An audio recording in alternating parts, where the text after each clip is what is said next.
हम जिस प्रॉब्लम को यहाँ आज जिस पे हम बात कर रहे हैं, उस प्रॉब्लम का मैं हिस्सा हूँ। जो हमारी मीडिया है वो सवर्ण डोमिनेटेड है, अपर कास्ट डोमिनेटेड है, और एक वजह ये भी है कि जो सवर्ण पत्रकार हैं वो एक तरह से इसे बरकरार रखते आए हैं क्योंकि ये उनके लिए फ़ायदेमंद है। लेकिन आप देखेंगे तो ये डाइवर्सिटी की जो समस्या है, ये अक्रॉस द लैंग्वेज है। ये हिंदी मीडिया में भी उतनी ही बड़ी दिक्कत है, वहाँ पर भी वो रिप्रेजेंटेशन है। तो ये केवल लैंग्वेज की दिक्कत नहीं है। जब हमारे देश का एक बड़ा आबादी का एक बड़ा हिस्सा दलित आदिवासी समाज के पत्रकार हमारे न्यूज़ रूम में अगर उन्हें जगह नहीं मिल पाती है, और अगर मिल भी पाती है तो डिसीजन मेकिंग रोल्स में नहीं मिलती, तो हमारी न्यूज़ का दायरा सीमित रहता है, लोगों से जुड़े मुद्दे सामने नहीं आ पाते।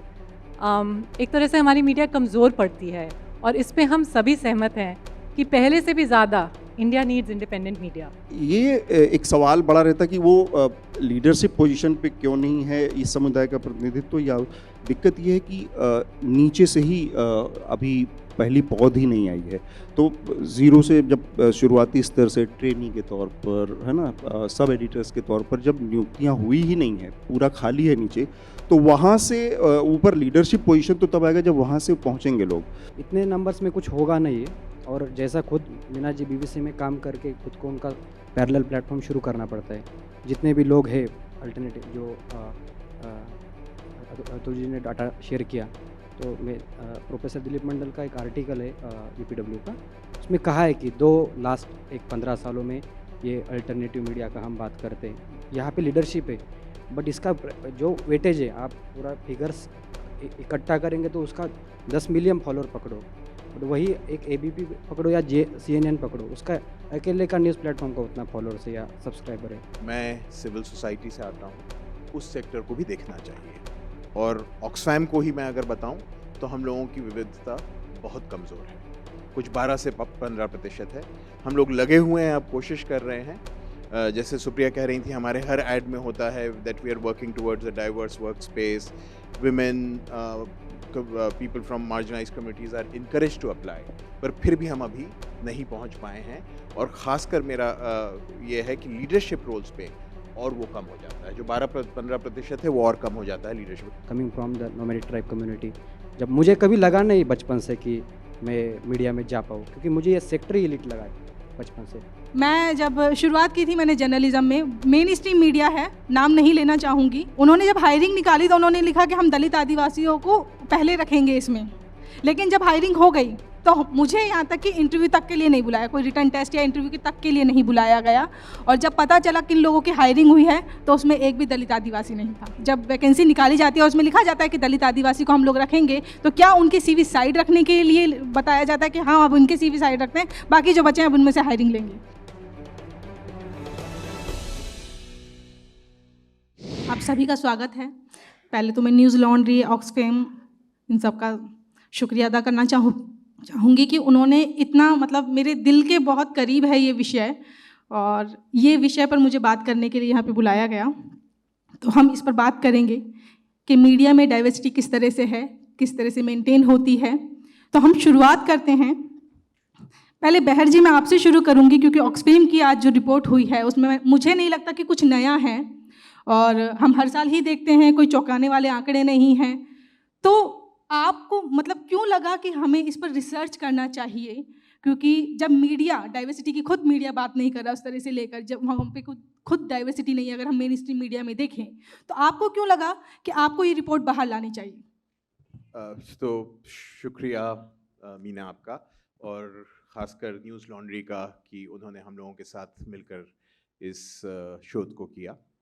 और आप बिल्कुल सही कह रही हैं कि शायद तथ्य जो हैं बहुत नए नहीं हैं, पर हम सब की ये जिम्मेदारी तो 75 बरस भारत की आज़ादी के हुए उस साल तो ज़रूर बनती है कि फिर से इन तथ्यों को उठाया जाए। तो अगर हम भारतीय स्वतंत्रता के बाद भारत के सपने को देखें, तो जो लिबरल डेमोक्रेसी का सपना था उसमें एक बहुत महत्वपूर्ण एडिशन था, वो था सामाजिक न्याय का। बाकी जगह हम वो लिबरल फ्रेमवर्क में फ्रेटर्निटी और फ्रीडम, इक्वालिटी की बात करते हैं, पर जस्टिस का सवाल हमारे लिए बहुत महत्वपूर्ण था। तो आज के दौर में हम लोगों के लिए बहुत महत्वपूर्ण है कि हम उस जस्टिस के सवाल को अपने समाज में हर जगह देख सकें।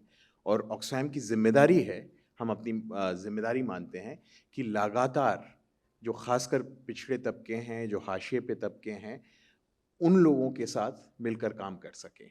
तो मुझे लगता है ये रिपोर्ट, अगर अब रिपोर्ट पे आऊँ मैं, तो मोटे तौर पर क्या कह रही है?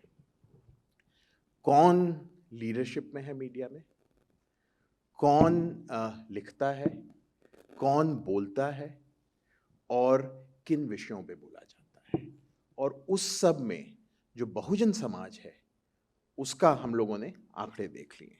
तो मुझे लगता है कि जो इंद्रधनुषी समाज की कल्पना हम लोगों ने की थी, वो पूरी अधूरी रहेगी जब तक हम हर तबके में इसको नहीं देख पाएंगे। तो मुझे लगता है आज तो बहुत बहुत ज़रूरी है, जो माहौल है अथॉरिटेरियनिज्म का, जो माहौल है एक मेजॉरिटेरियनिज्म का, उसमें मुझे लगता है मीडिया अपनी भूमिका से बहुत पीछे रह रहा है। और उसकी एक वजह यह भी है कि वो जो सामाजिक सरोकार है देश के, उनसे वो बिल्कुल पिछड़ गया है। तो मुझे लगता है बहुत ज़रूरी है, नए आंकड़े नहीं हैं, पर अंत में यही कहूँगा इस समय में कि बिना आंकड़ों के, आजकल तो आंकड़ों के साथ भी लोग बात मानने को तैयार नहीं होते हैं। इन्फ्लेशन क्या है, अनएम्प्लॉयमेंट क्या है, उसके बावजूद कई ऐसे भक्त आपको मिल जाएंगे जो ये बता रहे हैं कि नहीं, इस देश में सब बढ़िया चल रहा है।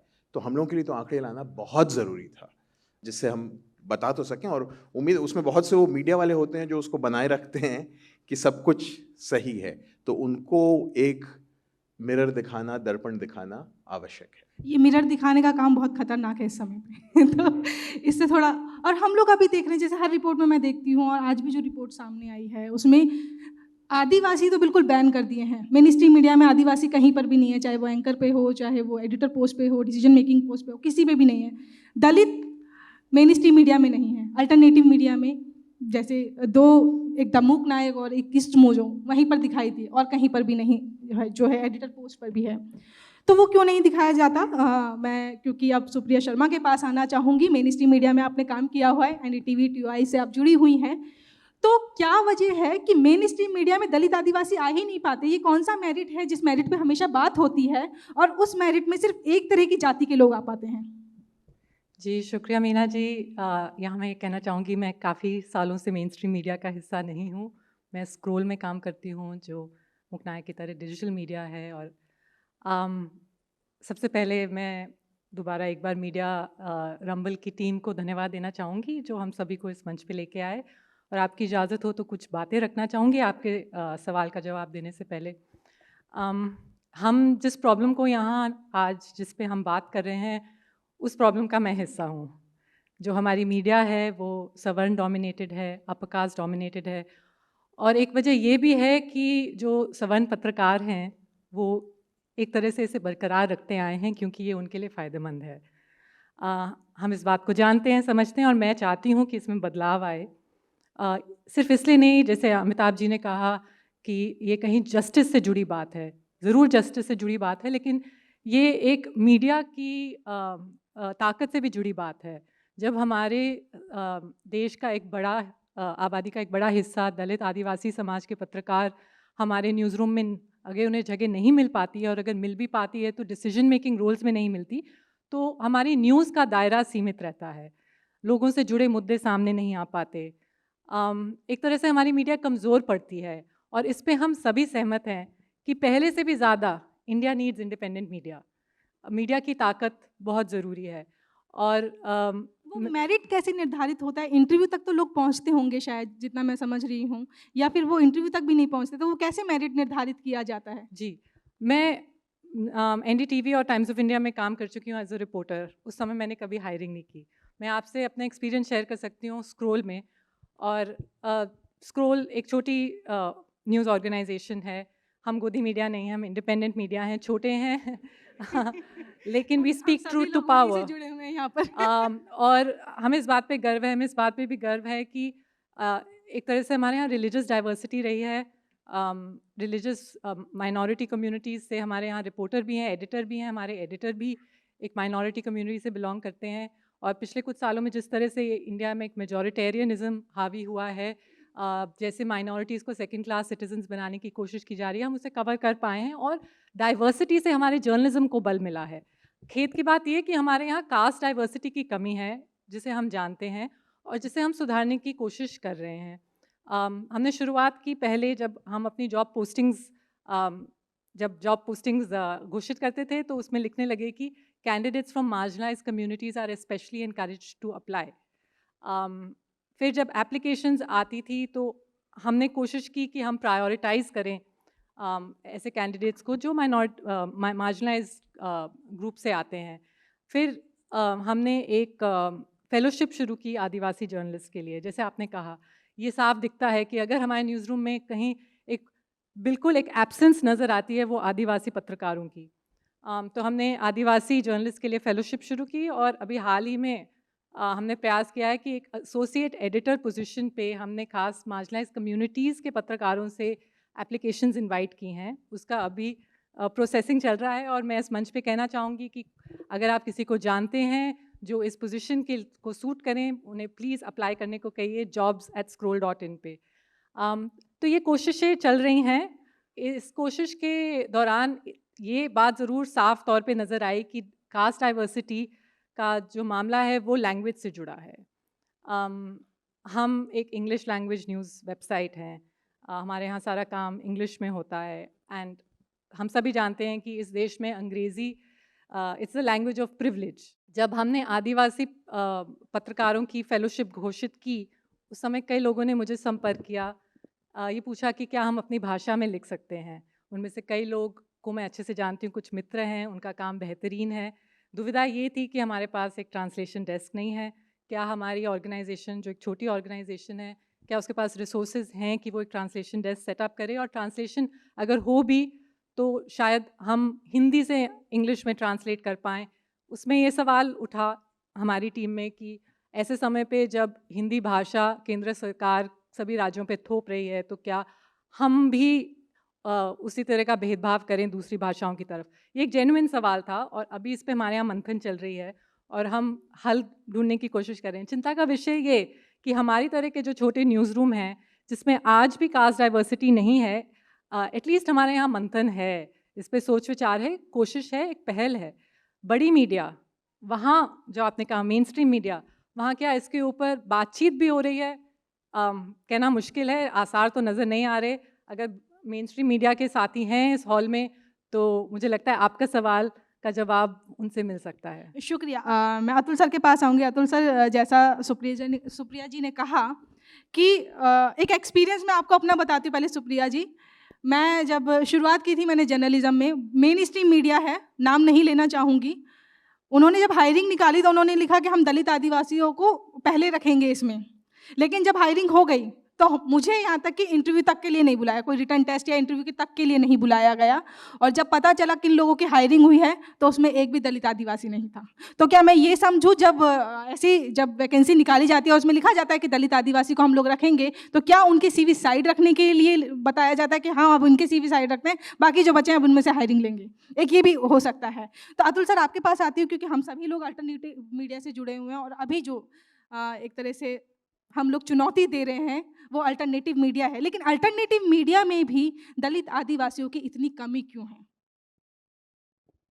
थोड़ा सा मैं सुप्रिया ने जो बात कही उसमें एक बात जोड़ना चाह रहा था कि लैंग्वेज वो स्क्रॉल के लिए या केवल जो इंग्लिश मीडिया है उसके लिए दिक्कत हो सकती है, लेकिन आप देखेंगे तो ये डाइवर्सिटी की जो समस्या है ये अक्रॉस द लैंग्वेज है। ये हिंदी मीडिया में भी उतनी ही बड़ी दिक्कत है, वहाँ पर भी वो रिप्रेजेंटेशन नहीं। तो ये केवल लैंग्वेज की दिक्कत नहीं है, मसला ये है कि समाज कैसा है और उसी समाज का हिस्सा है मीडिया, तो वो रिफ्लेक्ट करता है हमारे मीडिया में। लोग उसको अभी तक मतलब उस समस्या को ही समझना नहीं चाह रहे हैं या उसको दर्ज नहीं करना चाह रहे हैं मीडिया में, मेन स्ट्रीम मीडिया में खासकर, तो वो एक दिक्कत है। अल्टरनेट मीडिया की जो बात है ये बड़ा महत्वपूर्ण सवाल है इस टाइम पे कि इंटरनेट ने और टेक्नोलॉजी ने एक बड़ा प्लेटफॉर्म मुहैया करवाया जहाँ पर मार्जिनलाइज जो आवाज़ें हैं, जो हाशिए की आवाज़ें हैं, उन लोगों को एक बड़ा मंच मिला। लेकिन ये पूरा सच नहीं है, क्योंकि ये एक तरह से दोधारी तलवार है। आप देखिए कि यहाँ पर बहुत सारे दलित मीडिया प्लेटफॉर्म उभरे, है ना? मैं कुछ के नाम लूँ और उनका जो वो है फॉलोइंग है, उससे आपको अंदाज़ा लगेगा कि कितनी भूख है उस समाज में और कितना उसके अंदर खबरों को लेकर चाह है, और उसकी कितनी कमी मेन स्ट्रीम मीडिया में। तीन चीज़ें हैं कि वो चाहता भी है वो खबरें, पर उसका अपना प्रतिनिधित्व वहाँ पर नहीं है मेन स्ट्रीम मीडिया में। नेशनल दस्तक है, और मैं ये केवल यूट्यूब के सब्सक्राइबर्स का बता दूं, नेशनल दस्तक के पास 6.5 मिलियन सब्सक्राइबर्स हैं। दलित दस्तक है 1 मिलियन से ज़्यादा उसके सब्सक्राइबर्स हैं। द जनता लाइव है 3 मिलियन उसके सब्सक्राइबर्स हैं। नेशनल इंडिया न्यूज़ के 2 मिलियन से ज़्यादा। इसके अलावा वेलीवाड़ा, दलित कैमरा, राउंड टेबल इंडिया, अलग अलग बहुत सारे प्लेटफॉर्म निकले जब ये टेक्नोलॉजी ने उनको मौका दिया, इंटरनेट थोड़ा सा डाइवर्सिफाई हुआ। यूट्यूब के अलावा आप अलग अलग सोशल मीडिया, फेसबुक पे, ट्विटर पे, इनकी प्रेजेंस बहुत ज़्यादा। इनकी वेबसाइट पर करोड़ों की संख्या में महीने में हिट्स आते हैं।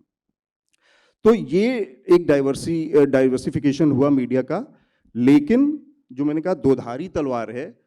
जब इस मीडिया का एक्सपेंशन हुआ, अल्टरनेट मीडिया का, तो वही सारे जो लीडर थे, जो गैंग था मेन स्ट्रीम मीडिया का, वो पूरी तरह से उसने इस लैंडस्केप पर कब्जा कर लिया। शुरुआत में आप देखेंगे बड़े लीडर डिजिटल में भी कौन है, वही भास्कर मिलेगा, वही आज तक मिलेगा, वही TOI मिलेगा, वही लोग।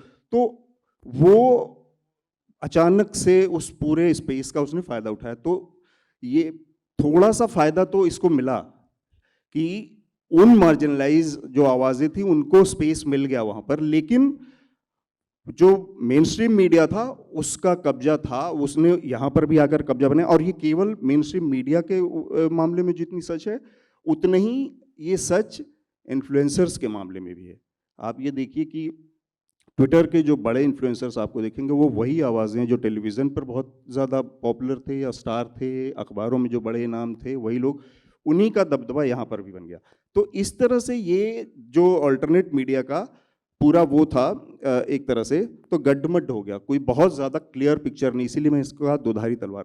एक और चीज़ मैं इसमें जोड़ना चाह रहा हूँ, जो कि मैं कई बार कहता हूँ कि 1978 से अमेरिकी मीडिया ने शुरू किया अपना डाइवर्सिटी रिपोर्ट जारी करना, अमेरिकन न्यूज़ एडिटर्स सोसाइटी।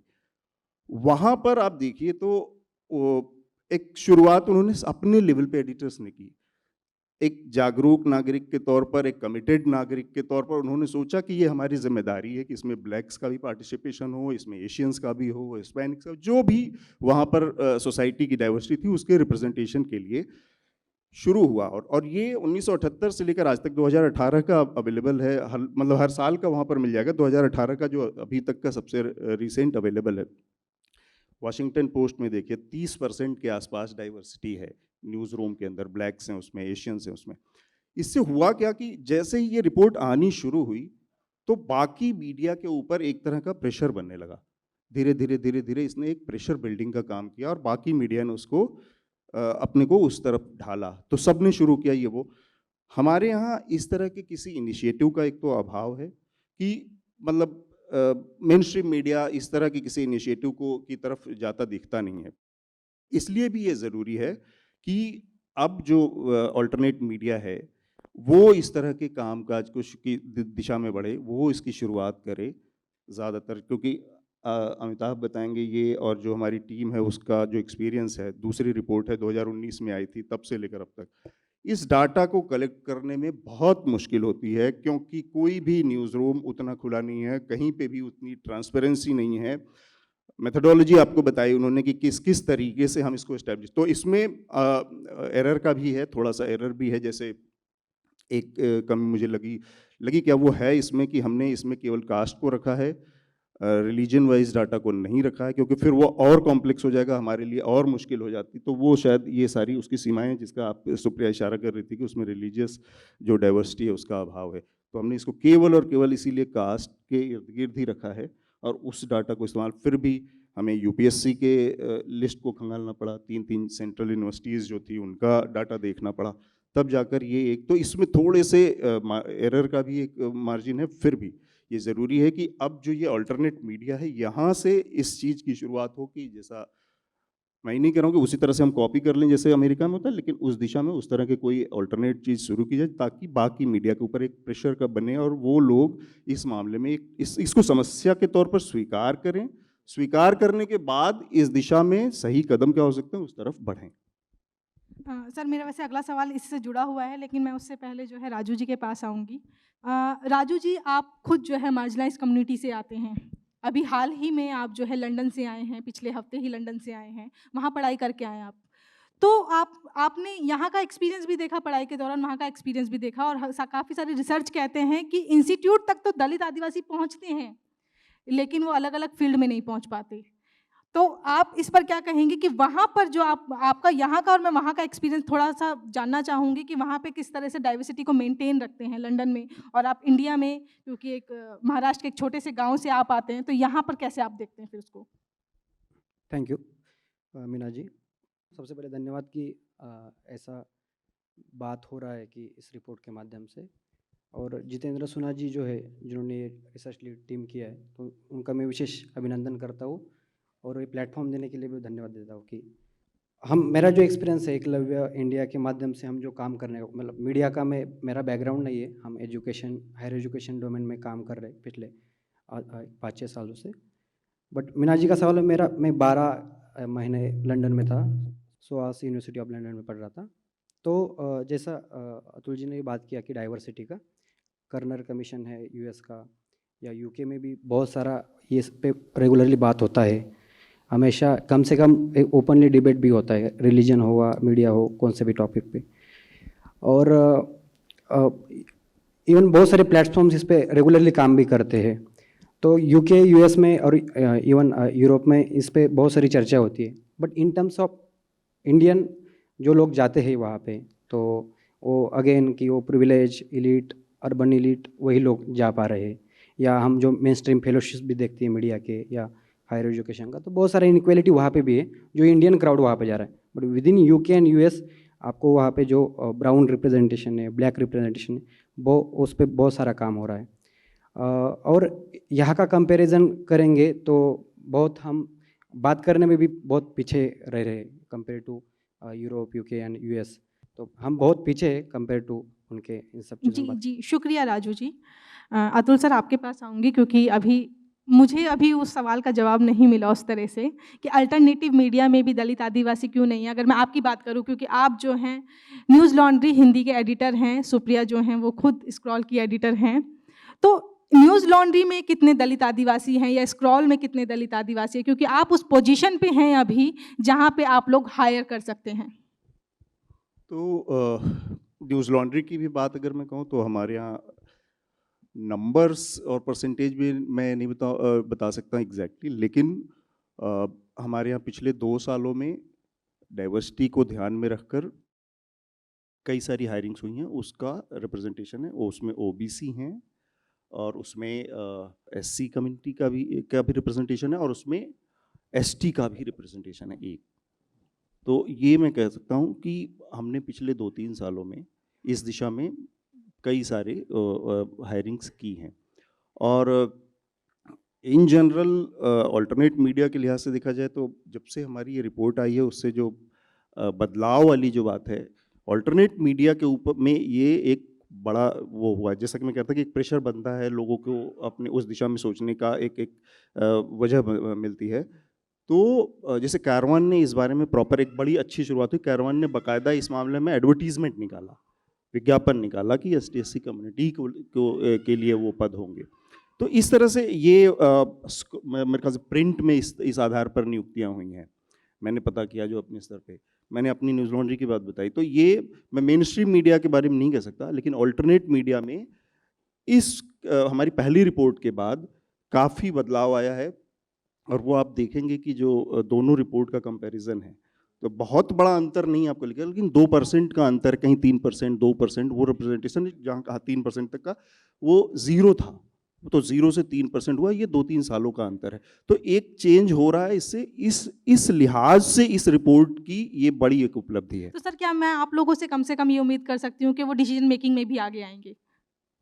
हाँ, ये एक सवाल बड़ा रहता कि वो लीडरशिप पोजीशन पे क्यों नहीं है इस समुदाय का प्रतिनिधित्व, या दिक्कत ये है कि नीचे से ही अभी पहली पौध ही नहीं आई है। तो ज़ीरो से जब शुरुआती स्तर से ट्रेनी के तौर पर, है ना, सब एडिटर्स के तौर पर जब नियुक्तियां हुई ही नहीं है, पूरा खाली है नीचे, तो वहाँ से ऊपर लीडरशिप पोजीशन तो तब आएगा जब वहाँ से पहुँचेंगे लोग। तो वो वहीं पर सबसे बड़ी परेशानी थी कि वहाँ पर लोग अनुपस्थित थे। अब जब ये होगा तो आने वाले कुछ सालों में लीडरशिप पोजीशन की जो बात है कि वहाँ पर लोग पहुँचेंगे कि नहीं, धीरे धीरे पहुँचेंगे। अभी तक ये दिक्कत थी कि वहीं पर लोग नहीं मौजूद थे। ये बार बार एक बड़ा जेन्युइन सा वो सवाल है कि जैसे यूनिवर्सिटीज़ हैं, तमाम हर यूनिवर्सिटीज़ में जर्नलिज्म के डिपार्टमेंट हैं, वहाँ पर रिजर्वेशन के का प्रावधान भी है उन यूनिवर्सिटीज़ में, चाहे स्टेट गवर्नमेंट की हो चाहे सेंट्रल गवर्नमेंट की हो।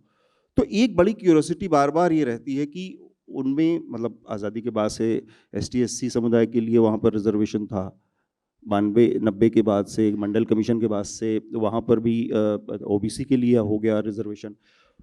फिर वहाँ पर एडमिशन तो हुए होंगे इन छात्रों के इन डिपार्टमेंट्स में उनके आधार पर, लेकिन वो लोग कहाँ गए, वो लोग आते क्यों नहीं हैं, ये एक बड़ा सवाल है जिस पर कभी कोई बहुत बड़ा मुझे कोई स्टडी ऐसी नहीं मिली कि ये लोग इन यूनिवर्सिटीज़ में, इन डिपार्टमेंट्स में जर्नलिज्म के लोगों की नियुक्तियाँ, एडमिशन हुए होंगे, ये पत्रकार निकले तो कहाँ गए, है ना। IIMC जैसे संस्थान है, यहाँ पर तो प्रॉपर इन प्रक्रियाओं का पालन होता है, तो ये पत्रकार निकल के कहाँ गए।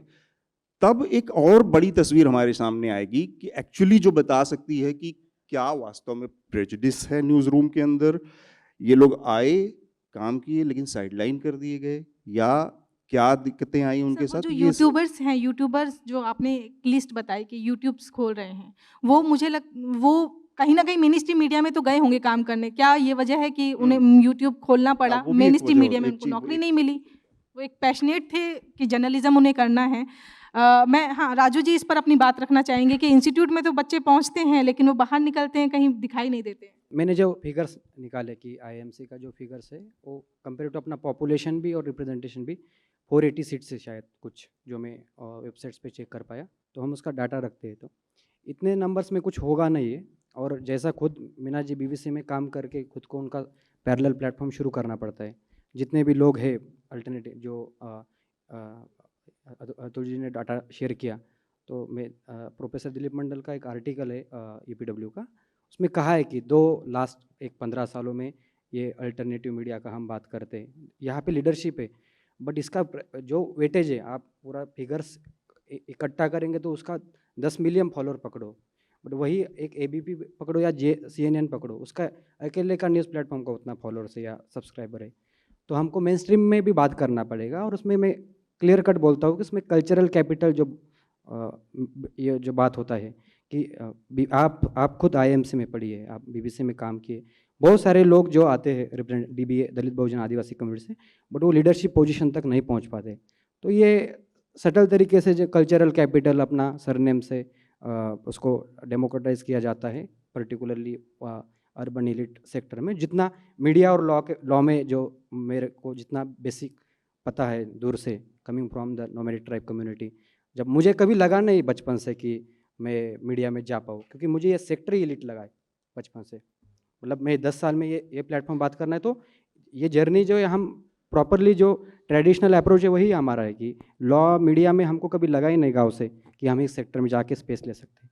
तो ये सबके साथ है, जितना भी हम बच्चों को ट्रेन करते हैं, हमने 750 को बच्चों को ट्रेन किया है, तो कभी हार्डली 2-3% बच्चे बोलते हैं कि हम मीडिया में जाएंगे, वो भी छोटा मोटा इंस्टीट्यूट में जाते हैं, बट अगेन काम करते हैं। तो जो मैं UK का जो आपने एक्सपीरियंस बताएगी, डिग्निटी ऑफ लेबर, ओवरऑल आप एक पसमंदा कम्युनिटी से, मेरा दोस्त था मुस्लिम कम्युनिटी से, तो नाम नहीं लूँगा, बट 8 साल काम करके 25,000 में काम कर रहे टाइम्स ऑफ इंडिया में, दिल्ली बेस। तो मतलब ये अपना मीडिया का हालत है। तो बाकी तो उसमें कास्ट का तो हमको क्लियर कट दिखता ही, इतना ही कहूँ। बहर जी, आप कुछ कहना चाहते थे, फिर हम जरा ऑडियंस के सवाल ले लेंगे क्योंकि समय खत्म होने को है। तो मैं 3 बातें कहता हूँ। पहली बात, बहुत ज़रूरी है कि चर्चा यहाँ मीडिया पर हो रही है, पर बहुत ईमानदारी से हम लोगों को, मैं सिविल सोसाइटी से आता हूँ, उस सेक्टर को भी देखना चाहिए। और ऑक्सफैम को ही मैं अगर बताऊँ तो हम लोगों की विविधता बहुत कमज़ोर है। कुछ 12 से 15% है।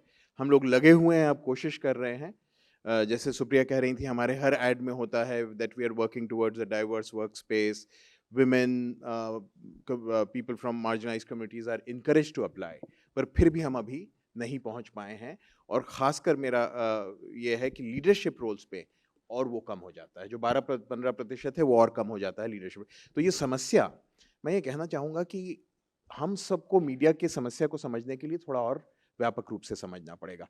आज अगर आप ये प्रयास करें, कितने चीफ सेक्रेटरीज और डायरेक्टर जनरल ऑफ पुलिस इन समुदाय से हैं? मुझे लगता है में आपको नहीं दिखेंगे, यूनिवर्सिटीज में वीसी नहीं दिखेंगे, नहीं, आपको मैं वही कह कहीं रहा भी था, नहीं दिखेंगे। उदाहरण दे रहा था कि सब जगह, जबकि पब्लिक सेक्टर में रिप्रेजेंटेशन बेहतर है क्योंकि अफर्मेटिव एक्शन हुआ। तो इस बात को मैं खास अंडरस्कोर करना चाहता था कि हम लोग बहुत तरह के तर्क करते हैं, पर अफर्मेटिव एक्शन को स्टेट पॉलिसी के रूप में जो हमने देखा, मैं ये भी चाहता था इस पर चर्चा हो कि क्या हम लोग, निजी सेक्टर पे इसकी बात हो रही थी, लेकिन वो मीडिया में भी होनी चाहिए। तो दूसरी बात मैं ये कहना चाहता था, जो खासकर अतुल आप कह रहे थे, बहुत इंटरेस्टिंग होगा। हम लोगों ने पिछले महीने ही एक रिपोर्ट निकाली है डिस्क्रिमिनेशन पर, और वो स्टैटिस्टिकल एक मेथड है डिकॉम्पोजिशन का। उसमें वो मुख्यतः ये कहता है कि अगर आप जो इनहेरिटेंस के सारे फैक्टर्स हैं उसको हटा दें तो कितना डिस्क्रिमिनेशन है ये देखें। जो इनइक्वालिटी है, महिलाओं को वर्कफोर्स में 100% इनइक्वालिटी जो है वो डिस्क्रिमिनेशन की वजह से है। तो ये जो मीडिया में है, ये सिर्फ ये नहीं है कि वो नहीं आगे आ पाए, उनके साथ मैं कहूँगा डिस्क्रिमिनेशन हो रहा है। और आखिरी बात ये कहना चाहता हूँ, आप सबसे सुझाव की ज़रूरत है। मैं, एक तरफ होता है नेम एंड शेम का मामला, इस रिपोर्ट को हम वैसे देख सकते हैं, पर हम यह भी देख सकते हैं कि इसके ज़रिए क्या एक सार्थक चर्चा हम कर सकते हैं। आप लोगों का सुझाव हो, किन मीडिया एडिटर्स, बड़े मेन स्ट्रीम मीडिया एडिटर्स के साथ मैं स्वयं जा सकूं। अभिनंदन साथ चलें तो बढ़िया है, लेकिन अगर मैं तो जरूर जाना चाहूँगा, उनसे जाकर बात करना विस्तार से कि आप कैसे अपने न्यूज़ रूम को डाइवर्स कर सकते हैं, और उनसे उम्मीद करें कि कुछ तो वो कमिटमेंट दिखाएं। ये विषय ऐसा है कि इस पे अगर हम पूरा दिन भी चर्चा करेंगे तो कम पड़ जाएगा। और डाइवर्सिटी जो है सिर्फ जेंडर बेस पे ही नहीं हो सकती, कास्ट बेस पे ही नहीं हो सकती, सब तरह की, क्योंकि डाइवर्सिटी इंडिया में सब तरह से है, जेंडर हो, कास्ट हो, आप लैंग्वेज हो आपका, यहाँ पे तो रेसिज्म भी है। तो मतलब इंडिया में सब तरह की डाइवर्सिटी होनी जरूरी है। तो हम ऑडियंस का सवाल ले लेते हैं, और इस पर मुझे एक सुखदेव थोराट का रिसर्च भी याद आ गया कि जब उन्होंने एक जैसे CV तैयार किए थे तो उसमें अलग अलग कास्ट कर दी थी और अलग अलग मेन स्ट्रीम मीडिया में भेजी थी, लेकिन सिलेक्शन सिर्फ उनका हुआ जो अपर कास्ट के थे। तो सेकरी जी का जो है सवाल है। एक बस 2 चीज़ें कहना चाहता था। एक सॉरी 3 चीज़ें कहना चाहता था। एक, न्यूज़ लॉन्ड्री बहुत अभी अनसक्सेसफुल रहा है, रिप्रेजेंटेशन और आगे बढ़ाने में बहुत कोशिश की है हमने। मैं बस यहाँ सबसे मैं रिक्वेस्ट करूँगा, इसको अगर आप सोल्यूशन प्रोवाइड कर सकें। एक तो रहा है कि लीडरशिप रोल का हमने एक्चुअली आइडेंटिफाई किया था किसी को, and foreign organisations Indian organisation से बहुत ज़्यादा कॉन्शियस हैं इसके बारे में, और लेकिन जो वेजेस वो देते हैं हमारी औकात है ही नहीं। तो आई वॉज वेरी सरप्राइज कि as an Indian news organisation हम हायर करना चाहते हैं, लेकिन जिनसे हमने बात की बोल रहे हैं मुझे फॉरेन पब्लिकेशन में नाम नहीं बोलना चाहता, वो डबल दे रहे हैं। हमारे तो एग्जीक्यूटिव अतुल को भी उतना नहीं मिलता। तो actually it is funny that foreign organisations are being able to take people and Indian organizations are not. And the second is, we had a head of our department who was from the scheduled tribe community, but I was given feedback at this forum that he's from the Northeast, that he may be ST, but it is a dominant tribe, so it doesn't count. So it's a difficult one to negotiate, and Amitabh, I'd happily come with you, but it's better you go without me. You will not be allowed in with me. जी, खैर अब हम अगला सवाल लेते हैं, हमारे पास समय बहुत कम है। जी, नाम बता दीजिए और अपना सवाल please. Yeah, Ojaswi Gupta. So primarily I'm confident that I speak for myself and everyone sitting here when I say that all of you have been trailblazers, and somewhere your role have been extremely instrumental in moving that needle to eliminate caste indiscrimination. So I vividly remember the report by Oxfam which was displayed over here. And there was a certain amount of people belonging to Dalit and Adivasis who were there in editorial positions. But what was extremely astounding is that when it came to anchors, the people in the mainstream media, they were absolute zero, like nullified. And when it comes to anchors, we take them as the face of the media, and especially as audiences, we relate and resonate with the media channel by the anchors that we see. So why do you think that these media channels, they're not letting Adivasis and Dalits play at the forefront of it? And reservation, as you talked about, can it help in combating it? So what are your views regarding this? कहना बहुत मुश्किल है। बाकी media में जो आपको दलित आदिवासी बहुजन समाज के पत्रकार दिखाई दे वो भी चुनिंदा हैं। अब ख़ास तौर पे टेलीविज़न मीडिया में क्या अलग तरह का डिस्क्रिमिनेशन है? मैं हालांकि मैंने टेलीविज़न मीडिया में कुछ साल काम किया है, मैं इसके बारे में कमेंट नहीं कर पाऊँगी कि क्या वजह है। वो ऑब्जर्वेशन बहुत आपकी एप्ट है, और यहाँ अगर टेलीविज़न से कोई है और इस पे कुछ कहना चाहें तो प्लीज़ ज़रूर सामने आइएगा। अगला सवाल लीजिए। हाँ, एक छोटा सा बस मैं इसमें चीज़ जोड़ना चाहता हूँ कि जो आपने एंकरिंग की बात की, एंकरिंग का जो दायरा है बहुत ही सीमित है, और उसके जो फर्में हैं वो बहुत टैबू टाइप है। आपको बहुत चुनिंदा कुछ पॉइंट्स में तय किया जाता है कि आप बन सकते हैं कि नहीं बन सकते हैं। उसमें सबसे इम्पोर्टेंट चीज़ क्या है? आपका लुक, आपका चेहरा मोहरा, आपका रंग रूप क्या है, और उसके बाद दूसरी चीज़ें बहुत बाद में प्रायोरिटी में आती हैं, जो कि जर्नलिज्म की सबसे बुनियादी चीज़ें हैं कि आपको पता है कि नहीं, विषय का जानकारी है कि नहीं, और वो सब चीज़ें एंकरिंग के लिए मैं बात कर रहा हूँ, जो आपका सवाल था। इसलिए भी आपको पता होगा एक चैनल यहाँ पर हमारे यहाँ लॉन्च हुआ था, और उसमें सारे के सारे जो वुमेन एंकर्स थी वो कोई भी ट्रेंड प्रोफेशनल जर्नलिस्ट नहीं था, सारी की सारी मॉडल थी। इस पैमाने पर भी वहाँ पर नियुक्तियाँ हुई हैं। हम अगला सवाल लेते हैं, हमारे पास समय बहुत कम है। मैं एक सवाल पूछना चाहता था। गुड मॉर्निंग, मेरा नाम शौर्य सूद है। मैं फिजिकली चैलेंज हूँ, मैं पर्सन विद डिसेबिलिटी हूँ, पर मुझे जान के बड़ा दुख हुआ कि ना तो इन सर्वेज में कोई डाइवर्सिटी जब हम इंक्लूड करते हैं तो डिसेबिलिटी की बात होती है, और ना ही कोई टॉक में ये रिकॉग्निशन आपकी थॉट प्रोसेस में भी आता है कि डिसेबल का भी इंक्लूजन होना चाहिए। We are so marginalised that हम विजिबल होके भी इनविजिबल की तरह रहती है सोसाइटी में। देख के लोग चाहूंगी कि हमें इस पर भी सवाल पूछना चाहिए था, और ये हमारी सबकी गलती है कि यहाँ पर इस विषय पे बात नहीं हो पाई। तो बिल्कुल सही कहा आपने कि जो डिसेबल पर्सन है सर, उनका भी प्रतिनिधित्व नहीं दिखता, और ऑक्सफैम रिपोर्ट में सर अगली बार जो है इनको भी शामिल किया जाए। बट अगेन मैं इसमें मुद्दा कहूँगा, मैक्स महाराष्ट्र में एक अल्टरनेटिव मीडिया है, वहाँ पे ऐसा रिप्रेजेंटेशन दिया है। बट अगेन क्या होता है ना, जैसा सब ठेका अल्टरनेटिव मीडिया ने लिया है ऐसा लगता है, मतलब मुक नायक लेगा, मैक्स महाराष्ट्र लेगा। तो मेन स्ट्रीम जो मीडिया, जो अमिताभ जी ने भी बात किया अभी ये जो प्रयोग है बहुत इंपॉर्टेंट है, और हमको मेन स्ट्रीम मीडिया पे बात करना था। नहीं तो एक सर्टेन आइडियोलॉजी बोलती है कि हम अल्टरनेटिव मीडिया को प्रमोट करेंगे, बट उसकी लिमिटेशन से हमको, वो फैक्ट है हमारे सामने। तो ये सवाल हमको मेन स्ट्रीम मीडिया को करना पड़ेगा बार बार एडवोकेसी लेवल पे। मैं बस छोटा सा सवाल, पहले तो ये बहुत ही, मुझे नहीं लग रहा है इससे इम्पॉर्टेंट कोई सेशन होगा पूरे 2 दिन के इस पूरे फेस्टिवल में। मतलब many congratulations, is such a stimulating session, I have been so moved listening to all of you.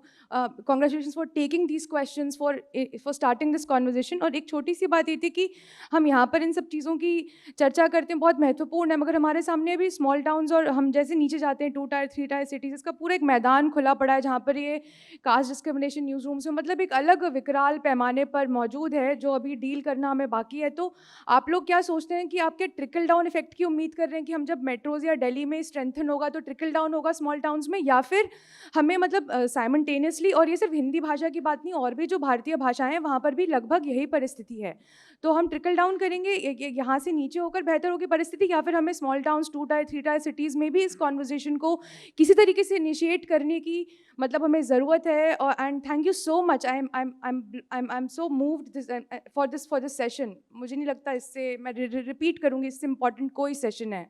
एक और हम लोग क्वेश्चन लेते हैं क्योंकि टाइम बहुत हो गया है। अच्छा प्लीज। मेरा नाम सुदीप्तो है, मैं पहले मीडिया पर्सन था, मैं close observer of the media activities हूँ। 2 चीज़ें कहना चाहूँगा। एक तो द प्रोसेस ऑफ मार्जिनलाइजेशन, किस तरह से कोई भी ग्रुप मार्जिनलाइज होता है, इसके बारे में बगैर जाने क्या केवल लोगों को नियुक्त करने से हम मार्जिनलाइजेशन को फाइट कर पाएंगे, किसी भी प्रकार के मार्जिनलाइजेशन को? सवाल 1। दूसरा, मीडिया का काम है कंटेंट को ऑडियंस के सामने रखना। क्या हम कंटेंट के ऑडिट को सामने रखे बगैर, कंटेंट को समझे बगैर कि उसमें कितना कवरेज है विविधता का, क्या हम इस चीज़ को एड्रेस कर पाएंगे कभी भी कि लोग भी, जो मीडिया कर्मचारी हैं, कर्मी हैं, वो भी विविधता का वही प्रारूप हो? दोनों तीनों सवालों पर मैं थोड़ा कहना चाहूँगा। डिसेबिलिटी के सवाल पर बिल्कुल जायज़ है और हम लोगों की सीमा है जो हम लोग वहाँ तक नहीं पहुँच पाए हैं और ग्रेजुअली ज़रूर इसे एक्सपैंड करेंगे हम लोग। और ऑक्सफैम के रूप में तो हम लोग वैसे भी इंटरसेक्शनैलिटी का फ्रेमवर्क देखने की कोशिश करते हैं, वो भी बहुत महत्वपूर्ण होता है। तो मैं यही कह सकता हूँ कि हमारा प्रयास ज़रूर रहेगा कि डिसेबिलिटी और अन्य तरह के, जैसे आपने रिलीजियस माइनॉरिटी की बात की, जोग्राफिक मार्जिनलाइजेशन की बात है, तो उन सब को भी हम लोग ज़रूर देखना चाहेंगे। दूसरा मैं कहना चाहता था कि जो स्मॉल टाउन्स में जाने की बात, बिल्कुल हम लोग चाहते हैं कि क्या इस नैरेटिव बिल्डिंग के मामले में हम लोग यहाँ से शुरुआत कर सकते हैं, पर इसकी चर्चा हर जगह करनी पड़ेगी। वो राजस्थान पत्रिका में भी करनी पड़ेगी और वो दैनिक भास्कर में भी करनी पड़ेगी। प्रभात खबर का कुछ आंकड़ा मैंने देखा, वो बेहतर है, पर वहाँ भी करनी पड़ेगी। और मैं उतना दक्षिण क्षेत्र के अखबारों को नहीं जानता, पर वो भी ज़रूरी है। मेरी उम्मीद है, जब हम लोग बात कर रहे थे तो शायद महाराष्ट्र में बेहतर हो मेन स्ट्रीम, ऐसी मेरी उम्मीद है, क्योंकि जो वहाँ पर महाराष्ट्र के हैं, लेकिन मेरी उम्मीद है, पर देखेंगे वहाँ के आंकड़े। और आखिरी जो आप सवाल उठा रहे हैं, एक तो पहली बात कि इसमें हम लोगों ने कंटेंट की भी बात की है, तो कंटेंट पर भी हम लोगों ने ध्यान देने की कोशिश की है। पर सोशल एक्सक्लूजन और इंक्लूजन की अलग अलग थ्योरीज हैं, जिसमें रिप्रेजेंटेशन और पार्टिसिपेशन भी बहुत बड़ा हिस्सा है, तो उसको हम लोग नज़रअंदाज नहीं कर सकते। अगर ये कहें कि ये मुकम्मल रूप से हम नहीं देख सकते कि इसके आधार पर बुनियादी परिवर्तन होगा, तो मैं सहमत हूँ, लेकिन रिप्रेजेंटेशन और पार्टिसिपेशन डेमोक्रेटिक फ्रेमवर्क में एक बहुत ही महत्वपूर्ण एलिमेंट है और उसको तो केंद्र में हमें रखना ही चाहिए। इसमें मैं एक चीज़ जोड़ना चाह रहा हूँ बस कि जैसे महिलाओं के मामले में या जो मार्जिनलाइज कम्युनिटीज़ हैं, इनके मामले में एक बात हमेशा ये रहती है कि हिस्टोरिकली इतना ज़्यादा ऑप्रेस्ड है कि जब आप अपना स्टेक बहुत ऊंचा ले जाते हैं, डिमांड का स्टेक, क्योंकि मिलने की जो दर है ना, वो बहुत कम है, इतना रेजिस्टेंस है सोसाइटी में, चाहे वो महिलाओं के किसी हक की बात हो या दलित वंचित तबकों के हक की बात हो, तो वो मिलता बहुत कम है। इसलिए आपको उसमें रखना, और उसमें फिर डिमांड जब आप बहुत हाई रखते हैं तो थोड़ा सा मिलता बहुत कम है। और दूसरा ये कि वो भले आपको लगे कि वो कॉस्मेटिक ही है, लेकिन वो बहुत महत्वपूर्ण है, वहाँ रिप्रेजेंटेशन होना बहुत ज़रूरी है। हम बात की बात, दूसरा जो कंटेंट की बात की आपने, कंटेंट में कई सारी चीज़ें आती हैं। एक तो आता है कि उसकी गुणवत्ता क्या है, क्या डिलीवरी हो रही है, उसका भी एक प्रोसेस है। आपने स्पेस ही नीचे के बेस के लेवल पे अगर नहीं बनाया है, हर आदमी, मैंने कभी किसी भी ट्रेनिंग के तौर पर जितने भी लोगों के साथ मैंने काम किया, फ्रेशर जो आए हैं, किसी को मैंने कुछ लोग होते हैं 19, कुछ लोग होते हैं 20, कुछ लोग होते हैं 18, ऐसे ही लोग मिले हैं और सबको ट्रेनिंग की ज़रूरत होती है। सब लोग सीखते हैं वहाँ से और उसके बाद उनका ग्रेजुअल एक आगे बढ़ने का तय होता है रास्ता। तो उस लिहाज से अगर आप कहेंगे कि कंटेंट के लिहाज से ही अगर वहीं आप तय कर लेंगे कि भाई ये 18 है इसलिए इसको हटा दिया जाए, है ना, तो वो आपने रास्ता ही बंद कर दिया। तो वो बहुत ज़रूरी है कि आप वहाँ पर एंट्री के लेवल पर कंटेंट, गुणवत्ता, इन सब चीज़ों का बैरियर लगाने की बजाय एक लेवल प्लेइंग फील्ड दें, थोड़ा सा उसको एज दें, ताकि उसके लिए एक कॉन्फिडेंस बिल्डिंग का माहौल हो, एक स्पेस मिले जहाँ पर वो कॉन्फिडेंस से अपनी सीमाओं में, अपनी दिक्कतों के साथ भी अपने को रख सके, रिप्रेजेंट कर सके और उसको निखार सके। ट्रेनिंग बहुत महत्वपूर्ण हिस्सा है। कोई भी, चाहे वो किसी भी जनरल से आ रहा हो, STSC से आ रहा हो, OBC से आ रहा हो, कहीं से भी, कोई भी इतना एक्स्ट्रॉर्डिनरी सीख के नहीं आता, बस 18-19 का ही अंतर होता है और हर आदमी सीख के ही वहाँ पहुँचता है।